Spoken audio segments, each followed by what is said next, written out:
قربانی کا مقصد ہمیں یہ بتاتا ہے کہ ہم اپنی چھوٹی چھوٹی آرزوئیں، ہماری چھوٹی چھوٹی خواہشات جو ہمارے دلوں میں جنم لیتی ہیں، وہ دنیا کی مادی اشیاء جو ہماری دلوں میں گھر کر جاتی ہیں، ان کی محبت اپنے دل سے نکالیں۔ نیکی کی تعریف بھی قرآن مجید نے کیا زبردست کی ہے کہ لن تنالوا البر حتی تنفقوا مما تحبون، تم نیکی کی بلندی کو نہیں پہنچ سکتے جب تک کہ اپنی پسندیدہ چیز اللہ کے راستے میں خرچ نہ کر دو۔ یہ قربانی اس کے لیے عملی نمونے کے طور پر ہمارے سامنے آتی ہے کہ قربان جانور کر رہے ہو، لیکن اصل میں تم اپنی خواہشات کو قربان کر رہے ہو، اس کے نتیجے میں اپنی اندر کی ول کو مارتے ہو اور اپنی ساری خواہشات اور ول کو اللہ کے تابع کر دیتے ہو۔ یہ ہے وہ مقصد جو قربانی ہمیں سکھاتی ہے۔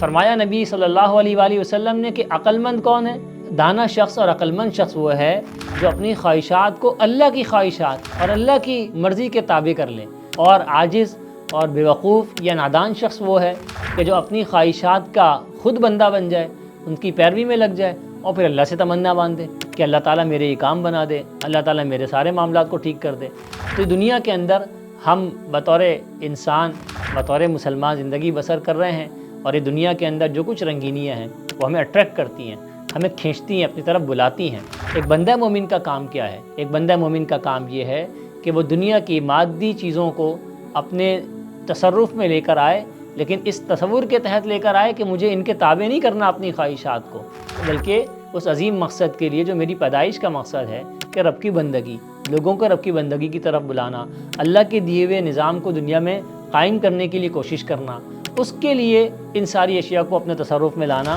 چیزوں کا بندہ نہ بن جانا اور خواہشات کے تابع نہ ہو جانا، اپنی زندگی کو کر لینا، اللہ کی بتائی ہوئی مرضی کے مطابق زندگی کو بسر کرنا۔ یہ قربانی کا موقع اور حج کا موقع ہر سال آتا ہے اور ہمیں بتاتا ہے کہ حضرت ابراہیم علیہ السلام اور آپ کے پورا خاندان، آپ کی سیرت یہ بتاتی ہے کہ ہمیں اگر دنیا کے اندر ایک مومن کی طرح زندگی بسر کرنی ہے، اللہ کا دوست بن کر زندگی بسر کرنی ہے، تو حضرت ابراہیم کی سیرت ہمارے لیے نمونہ ہے، حضرت حاجرہ علیہ السلام کی زندگی ہمارے لیے نمونہ ہے، حضرت اسماعیل علیہ السلام کی زندگی ہمارے لیے نمونہ ہے کہ جو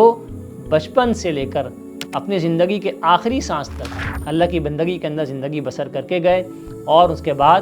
ایسا خاندان کہ جس کے اندر انبیاء کا سلسلہ چلا، جنہوں نے ایک طویل عرصے تک دنیا کو اللہ کے پیغام سے روشناس کیا، اپنے عمل سے، اپنی سیرت سے، اپنے کردار سے۔ اللہ رب العالمین سے دعا ہے کہ ہمیں اس دنیا کی حقیقت کو سمجھنے کی توفیق عطا فرمائے۔ اللہ تعالیٰ ہمیں حضرت ابراہیم علیہ السلام کے اسوے پر اور آپ کے آل کے اسوے پر عمل کرنے کی توفیق عطا فرمائے۔